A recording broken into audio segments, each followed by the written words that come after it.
اہل و آداب، جسٹس جناب مدد الریز احمد صاحب سے بہت احترام کے ساتھ درخواست ہے کہ آپ تشریف لائیں۔ پروفیسر اختر الواسع صاحب سے درخواست ہے کہ آپ ڈائس پر تشریف لائیں۔ ڈاکٹر ایس فاروق صاحب سے بھی درخواست ہے کہ آپ ڈائس پر تشریف لائیں۔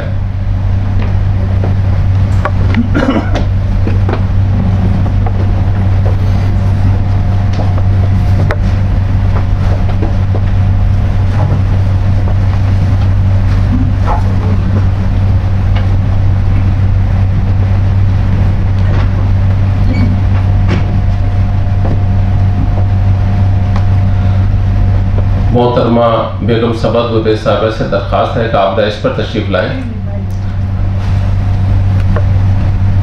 میم ہے آپ کی سیٹ۔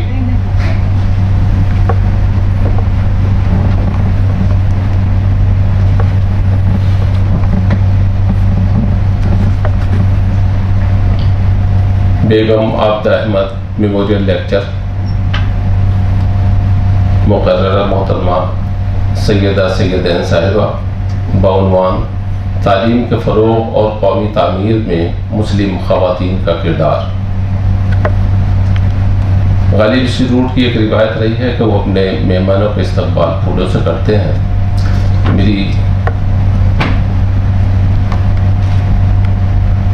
میری درخواست ہے ڈاکٹر محضر رضا صاحب سے کہ وہ ڈاکٹر ایس فاروق صاحب کی خدمت پہ پھول پیش فرمائیں۔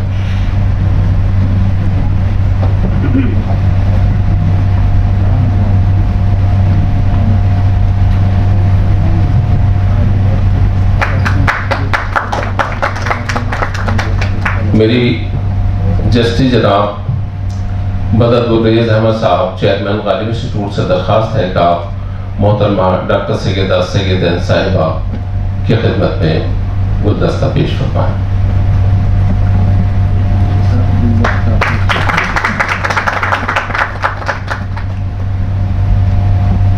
میری مشتاق احمد صاحب سے درخواست ہے کہ وہ پروفیسر اختر الواسع صاحب کی خدمت میں پھول پیش فرمائیں۔ عبد التوفیق صاحب سے درخواست ہے کہ آپ پروفیسر صدیق الرحمن قدوائی صاحب کی خدمت میں پھول پیش فرمائیں۔ میں تمام حضرات کی جانب سے جسٹس جناب مدد الریز احمد صاحب چیئرمین غالب انسٹیٹیوٹ اور اس جلسے کے صدر کی خدمت میں پھول پیش کرنے کی اجازت چاہتا ہوں۔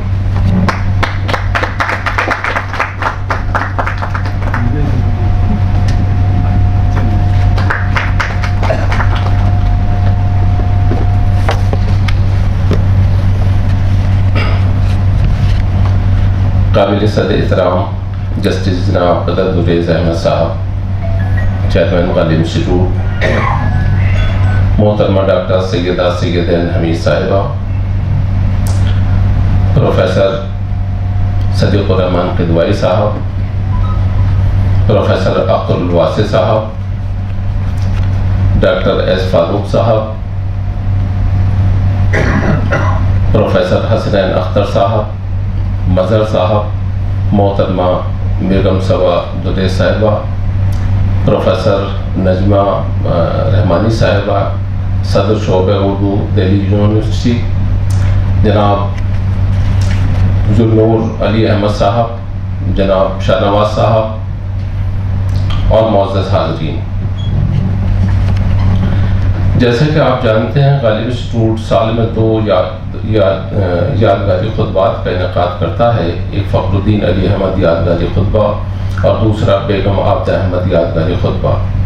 ابھی گزشتہ 22 مئی کو یہاں فخر الدین علی احمد یادگاری خطبے کا انعقاد کیا گیا تھا، جس میں پنجابی یونیورسٹی پٹیالہ کے وائس چانسلر پروفیسر اروند صاحب تشریف لائے تھے۔ یہ خطبہ عالمانہ مطالب سے بھرپور تھا، لہٰذا بیگم عابدہ احمد میموریل لیکچر کے لیے بھی ہم نے ڈاکٹر سیدہ سیدین جیسی صاحبہ جیسی علمی شخصیت سے گزارش کی جو اپنی علمی اور ثقافتی خدمات کے لیے ملک و بیرون ملک شہرت رکھتی ہیں۔ ہماری خوش قسمتی ہے کہ انہوں نے ہماری درخواست کو قبول کیا اور یہاں بطور مقررہ تشریف لائیں۔ حضرات، محترمہ بیگم عابدہ احمد ملک کی نہایت ہردل عزیز سیاسی رہنما اور خاتون اول تھیں۔ آپ کی ولادت 17 جولائی 1923 کو شیخوپورہ ضلع بدایوں میں ہوئی۔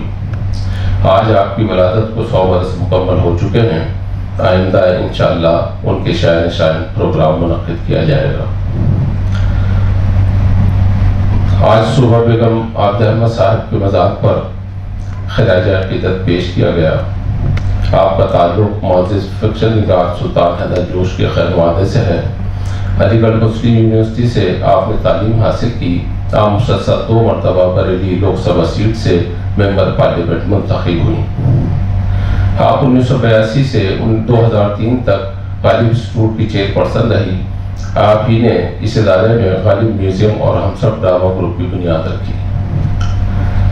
مالی مشکلات کو دور کرنے کے لیے آپ نے اس ادارے کے لیے چندہ بھی اکٹھا کیا اور رقم کی فراہمی کے لیے مختلف کھیلوں کے ٹورنامنٹ کا بھی انعقاد کیا۔ ان ٹورنامنٹ نے جہاں مالی تنگی کا علاج کیا، وہیں ادب اور زندگی کے رشتے کو بھی واضح کیا۔ انہوں نے اس ادارے کے لیے جو اقدام کیے وہ بنیادی نوعیت کے تھے۔ انہوں نے محسوس کیا کہ اردو میں صنف ڈرامہ کی روایت زیادہ مستحکم نہیں ہے اور اس کے فروغ کے لیے ایسے مستقل ادارے کی ضرورت ہے جو فنکاروں کو اپنے اسٹیج فراہم کر سکے۔ ہم سب ڈرامہ گروپ کی بنیاد اسی مقصد کے لیے رکھی گئی تھی۔ اس گروپ نے نہ صرف اپنے مقصد کو حاصل کیا بلکہ اپنی ایک مثال بھی قائم کی۔ یہاں کا میوزیم جو ان کے انتقال کے بعد ان کے نام سے منسوب ہوا، غالب کی نادر اشیاء کو سنجوئے ہوئے ہے اور عہد غالب کی مرقع کشی کر رہا ہے۔ اس میوزیم کے لیے بھی انہوں نے کہاں سے نوادرات جمع کیے اور کن مسائل کا سامنا کیا، اس کا اندازہ میوزیم کو دیکھنے والا خود کر سکتا ہے۔ اس لیکچر کا انعقاد ان کے ذریعے کیے گئے عہد کی تجدید بھی ہے۔ ہماری خوش قسمتی ہے کہ آج کے اس لیکچر کے لیے ڈاکٹر سیدہ حمید صاحبہ نے جیسی صاحب نظر خاتون ہمارے یہاں درمیان موجود ہیں جو اپنے علمی تعلق اور تہذیبی سروکار کی بنیاد پر عالمی شہرت رکھتی ہیں۔ بیگم عابدہ احمد غالب میوزیم کا رینوویشن اس ادارے کے چیئرمین جسٹس جناب بدرالریز احمد صاحب کی مالی امداد سے محترمہ بیگم بدرالریز احمد صاحبی کی سرپرستی میں ہوا ہے۔ آپ سبھی حضرات سے درخواست ہے کہ اس پروگرام کے ختم ہونے کے بعد ایک مرتبہ وہاں تشریف لے جائیں اور اس کو دیکھیں۔ پروفیسر صدیق الرحمن قدوائی صاحب سے ہم سب واقف ہیں۔ ان کی برجستہ گفتگو اور گداز شخصیت کے ہم سب گواہ ہیں۔ آپ نے ایک عمر درس و تدریس میں گزاری ہے اور جب سے اس ادارے کے سیکریٹری منتخب ہوئے ہیں، یہاں کی علمی سرگرمیوں کا دائرہ نہ صرف بڑھا ہے بلکہ اس میں قسم کا تنوع بھی پیدا ہوا ہے۔ ہم خود کو خوش نصیب مانتے ہیں کہ ہمیں ایسا مربی و رہنما ملا ہے۔ آپ اس وقت اردو کے سب سے سینئر ادیب ہیں اور آپ کی تحریریں علمی حلقوں میں جو وقار و مرتبہ رکھتی ہیں، اس سلسلے میں کچھ عرض کرنا سورج کو چراغ دکھانے کے مرادف ہوگا۔ آپ سے گزارش ہے کہ آپ استقبالیہ کلمات سے نوازیں۔ پروفیسر صدیق الرحمن قدوائی صاحب۔